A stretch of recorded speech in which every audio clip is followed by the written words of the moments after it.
Hello students, welcome back to Biochem Academy. So as in last part we have seen plant tissues, okay, and its types. So here today we are going to see animal tissues in classified form.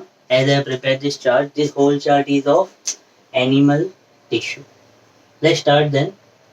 As in the previous video we had seen that plant tissue के बाजू में animal tissue was broadly classified in four major categories. That was epithelial tissue, connective tissue, muscular tissue and nervous tissue. So let's see in depth epithelial tissue. First of all ये कहाँ मिलते हैं epithelial tissue? Location and function. It is found in the covering tissue. Okay, it is the covering tissue. surface के ऊपर होता है, cover करने का काम करता है, एक टाइप का protection provide करता है. ठीक है. It covers organ cavities present in our body and blood vessel. Okay, arteries, veins and capillaries के surface पे blood vessels. And it also acts as barrier between any two parts of the body and it acts as basement membrane. Okay, it consists of basement membrane. Okay, a membrane called as basement because it is present at the base of the cell. Cell unites to form tissue. कौन से cell? Epithelial cell. Unite to form epithelial tissue. Now, epithelial tissue के types देखते हैं. Let's get started then. First is the squamous ET. ET stands for epithelial tissue. Squamous epithelial tissue का structure कैसा रहेगा? First of all, these are very thin and flat. बहुत ही thin रहते हैं and they are flat. ठीक है? It forms delicate linings. अभी कहाँ पे जाएगी? Location. Esophagus, that is food pipe. जो food swallow करते हैं हम stomach तक जाता है through mouth. जो pipe connect करता है that is the esophagus, also called as food pipe. तो esophagus के अंदर कौन से cells है? Squamous epithelial. Linings of the mouth. If you open your mouth, अंदर linings होगे ना cheeks के inside. It is very delicate. While talking or while chewing food, accidentally chew your skin, so you bleed. Ulcer हो जाते हैं वहाँ पे. Why? Because their skin is very delicate. Okay, as compared to some other epithelial cell. Squamous epithelial. The second one is stratified epithelial tissue. Now, skin protection देता है हमारी body को ना, wear and tear. If I am pulling skin, so क्या निकल गई skin? No, it do not comes out. जब तक बहुत ज़्यादा प्रेशर या फोर्स से हमने खींचा नहीं है. ओके, और एक्सीडेंट नहीं हुआ, समथिंग लाइक दैट, एनीथिंग, पर कोई भी इंस्टिंक्ट ले लो एक. So, stratified consists of many layers of squamous epithelial tissue. As we have heard कि skin बहुत सारे layers की बनी है ना? Yes, that is true. Layers किसके हैं? Squamous epithelial tissue. Many layers of squamous epithelial tissue unites each other and form stratified epithelial tissue. Example is the skin. Now, अगर सेल बहुत कॉलम जैसे है तो क्या नाम देंगे उसको? Columnar epithelial tissue. It is tall column like. Major function क्या है इसका? Absorption and secretion. Okay, small intestine जहाँ food का digestion होने के बाद absorb होता है तो वो कौन से सेल करते हैं? Columnar epithelial tissue. इसी कॉलम जैसे सेल के ऊपर अगर छोटे छोटे हेयर लाइक प्रोजेक्शंस हो गए, बहुत सारे स्मॉल हेयर लाइक प्रोजेक्शंस ऐसे हो गए उसके ऊपर, सेल के सरफेस के ऊपर ऊपर की साइड, सो उसको बोलते हैं सीलिया. तो उसका नाम क्या हो जाएगा? Ciliated columnar epithelial tissue. ठीक है. नेक्स्ट, अगर क्यूब के शेप का रहेगा तो क्या बोलेंगे? Cuboidal epithelial tissue. See students, जैसा नाम वैसा काम. ओके, तो जो स्ट्रक्चर है जैसा दिख रहा है, नेम भी अकॉर्डिंग ही दिया है. तो रिमेंबर लाइक दैट. कहाँ पे रहेंगे? कैसे हो गए? क्यूबॉइडल, क्यूब शेप के रहेंगे.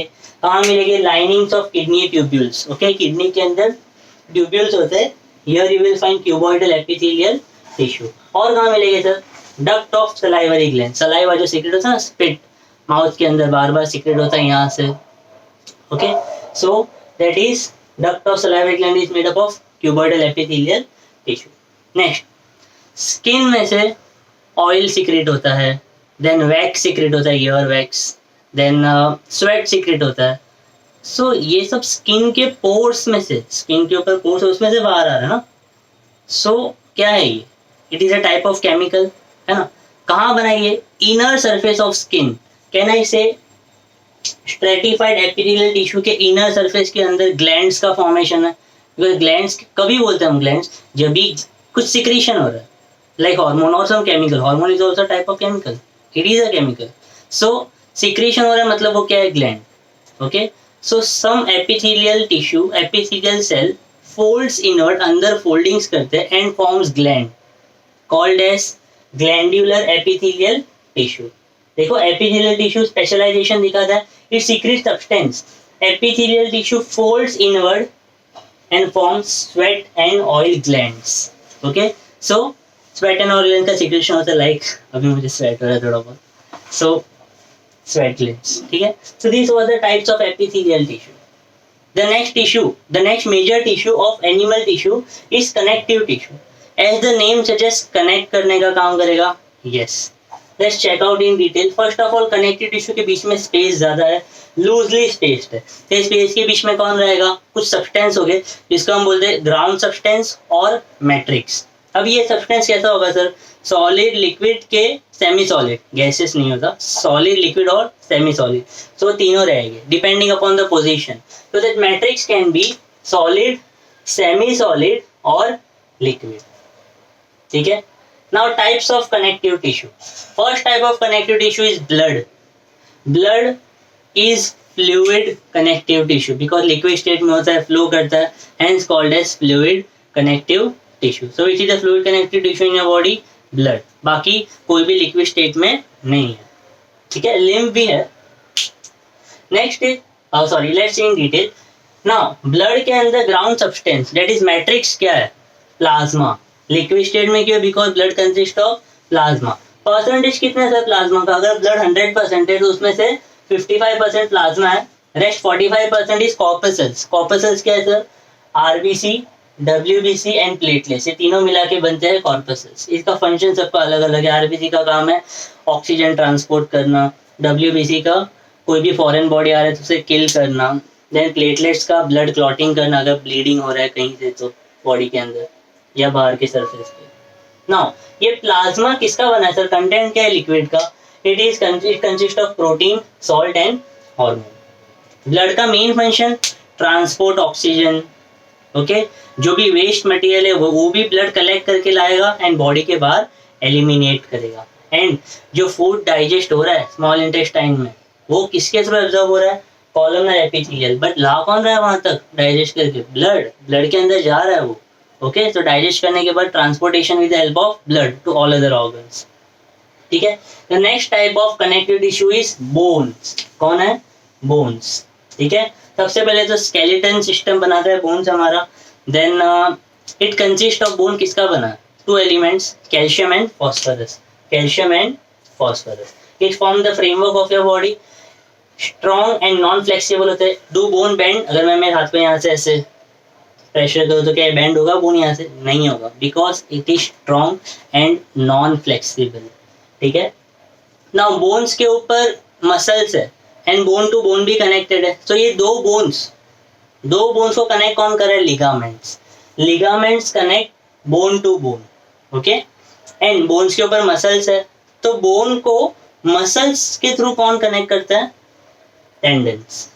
तो tendons connect bone to muscle, ligaments connect bone to bone. ठीक है, now next is cartilage. Cartilage और बोन में यही डिफरेंस है, cartilage is soft and flexible. ठीक है, कहाँ प्रेजेंट है सर, ये nose, tip of the nose, then larynx, trachea, then ears and trachea, that is the windpipe. ठीक है, so cartilage is soft and flexible. Matrix, जैसे यहाँ पे मैट्रिक्स ये था प्लाज्मा के अंदर, तो यहाँ पे मैट्रिक्स कौन है, protein and sugar. It makes the bone surface smooth. Okay, bone के सरफेस को स्मूथ बनाने का काम कौन करता है, कार्टिलेज. ठीक है, कहाँ पे प्रेजेंट है, nose, tip of the nose, ear, larynx and trachea. Trachea is nothing but wind pipe. Esophagus is the food pipe, trachea is windpipe. Next, adipose connective tissue. Adipose connective tissue का function क्या है? It acts as insulator and provides energy. So, let's check in detail. It is present below skin and between organ. Normally, fatty person के अंदर जो fats होता है, normal हमारी body में भी होता है फैट, बट सबके अंदर अलग अलग कंटेंट होता है फैट का. जो बहुत मोटा है उसके अंदर एडिपोस कनेक्टिव टिश्यू बहुत ज्यादा होगा. It is nothing but fats. Fats कौन से फॉर्म में स्टोर होगा, ग्लोब्यूल्स के फॉर्म में. ठीक है, fat storage in the form of globules. अगर कोई मैकेनिकल शॉक या इंजरी हो रही है तो शॉक एब्जॉर्बिंग की तरह एक्ट करता है, शॉक इंसुलेटर बोलते हैं, ठीक है। अगर कोई पर्सन बहुत लॉन्ग टाइम तक फूड का इंटेक नहीं कर रहा, सो एनर्जी बॉडी कहाँ से एब्जॉर्ब करेगा, by breaking down fats, okay. तो उसकी बॉडी का फैट्स ब्रेक डाउन करेगा वो, एंड बॉडी एनर्जी उसमें से कंज्यूम करेगा। तो it act as energy storage and it break down fat and consumes energy through it. The last type of connective tissue is areolar connective tissue. कौन है ये? Areolar connective tissue. कहाँ पे ये? Between skin and muscle, okay. It is present between skin and muscle, blood vessels के आजू बाजू रहेगा, बोन के अंदर जहाँ आरबीसी बनता है, inside the bone, in bone marrow, nerves, neurons बहुत सारे मिलके बनाते हैं nerves, then fills up space inside organ, tissue को रिपेयर करने का काम करता है, and it also act as supporting internal organ, okay. Internal organ को सपोर्ट देने का काम कौन करता है? Areolar connective tissue. The next type of connective tissue, next type of animal tissue is muscular tissue. Muscles, हमारी बॉडी के अंदर कुछ भी वेट लिफ्टिंग करना है या कुछ भी काम करना है, तो कौन हेल्प करता है हमें? मसल्स, ठीक है। तो let's check out. Responsible for movement, हमारे मसल कॉन्ट्रैक्ट एंड रिलैक्स होते। Suppose you are sitting on a bench और चेयर एंड कोई ऑब्जेक्ट आपको चाहिए, बहुत दूर है, सो स्ट्रेच योर हैंड, है ना। अगर बहुत ज्यादा दूर भी नहीं बट आप कॉन्फिडेंट हो कि that you will able to take it, so you stretch your hands, है ना। तो स्ट्रेचिंग क्या हुआ? मसल्स भी स्ट्रेच हो रहे हैं यहाँ पे आपके, ठीक है, एंड कॉन्ट्रैक्ट भी करते हैं। सी ये क्या? दिस इज बाइसेप्स, यहाँ पे बाइसेप्स होते हैं, यहाँ पे मसल्स का नाम है बाइसेप्स। तो ये क्या हुआ? अभी एक्सटेंड हुए muscle, contract, relax, contract, okay. तो कॉन्ट्रैक्शन रिलैक्सेशन मसल्स की प्रॉपर्टी है। It is because of two protein called as actin and myosin. क्या नाम है उनका? द टू प्रोटीन का नाम actin and myosin. Now muscles is of three type in our body, striated muscle, smooth muscle and cardiac muscle. देखते हैं कौन कहाँ है, locations and functions everything. Striated muscle, voluntary muscle, there is to term, voluntary and involuntary. Voluntary का मतलब है we can control, under our control, human body के control में है। Involuntary, it is not under our control.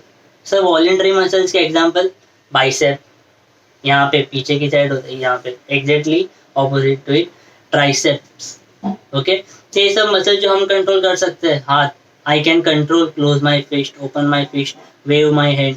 तो ये सब क्या है? This muscle is under my control, मुझे जैसा मूवमेंट चाहिए वैसा मैं दे सकता हूँ, called as voluntary. Can you control your digestion? No. Then can you control your heart cell? No. Heart को कंट्रोल कर सकते हो? नहीं। रेस्पिरेशन? नहीं।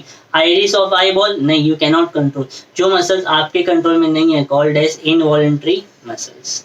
तो स्ट्राइएटेड मसल कैसा है? वॉलेंट्री। कहाँ पे रहेगा अगर वॉलेंट्री है तो? Usually present in hands and legs, ठीक है।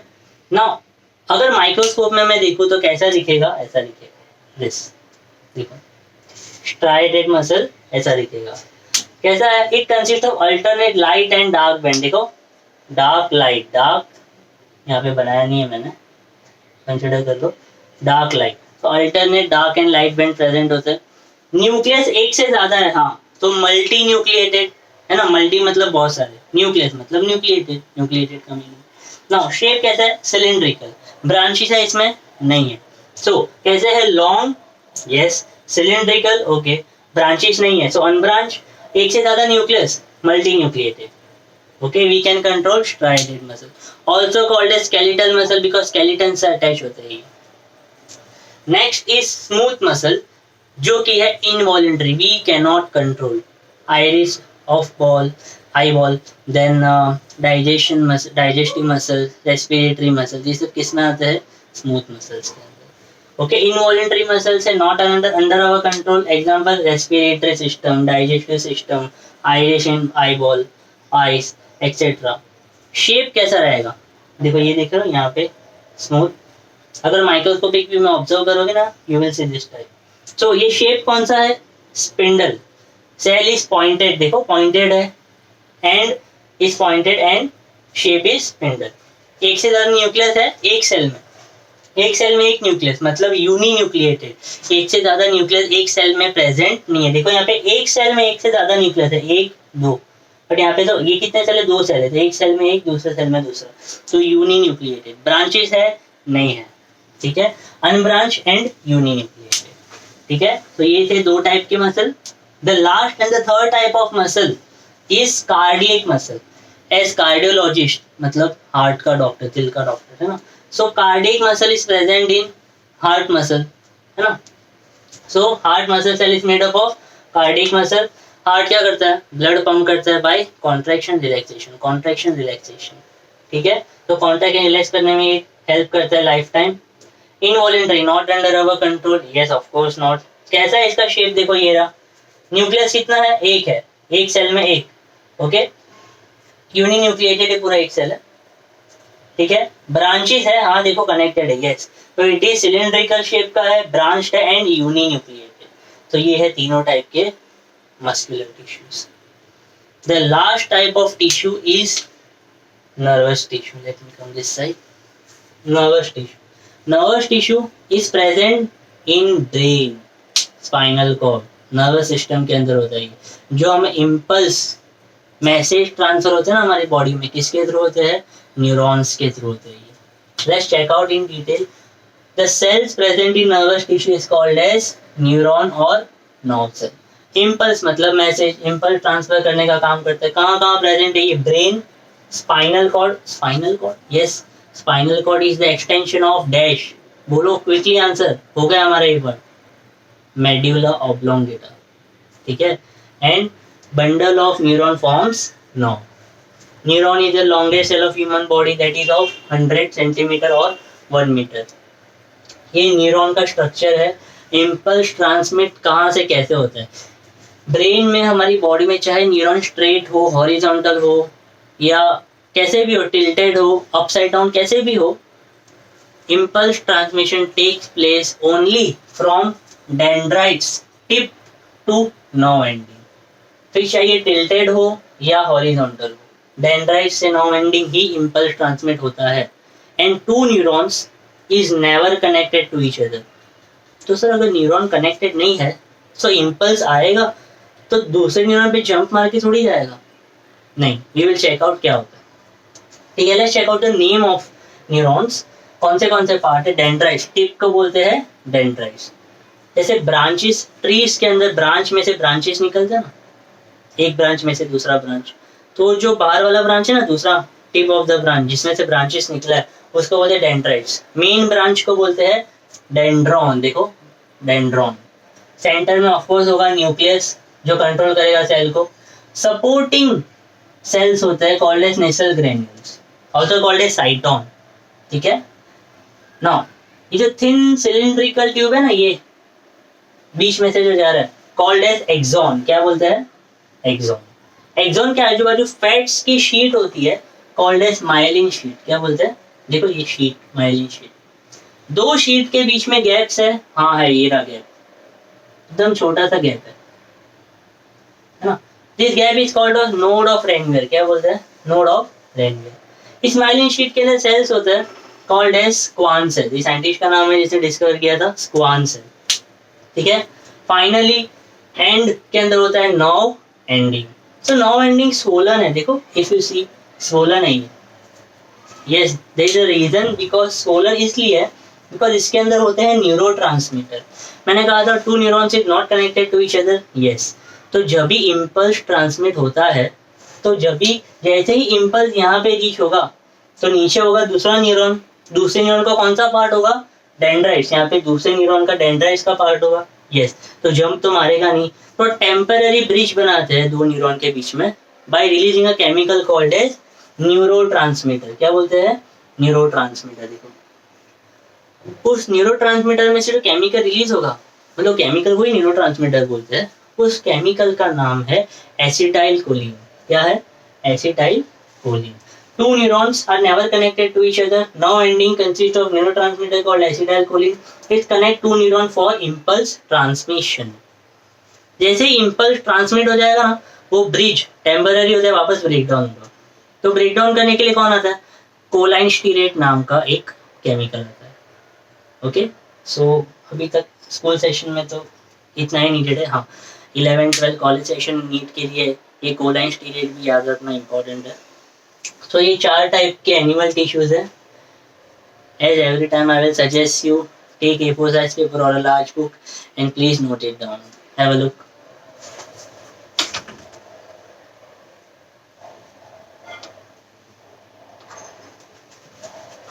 Okay class. So you have completed the tissue part, plant tissue and animal tissue. So hope students you got it. It is very important. Please keep revising as this lockdown is going on because of coronavirus. So do not waste your time. This time is very precious. Start studying. पूरे दिन नहीं but रोज थोड़ा थोड़ा पढ़ना start करो. Keep a written practice. Biology के अंदर जो भी important names है write it 5 times. अगर आपको spelling mistakes हो रही याद नहीं रहता तो diagrams draw करके learn करो. Work hard. Do your best and forget the rest. Okay. And if you like this video, do hit the like button and share it with your friends, and do not forget to subscribe my channel. And if you wish to join my tutor, you can contact me on my contact number which I have given in description. So okay, thank you.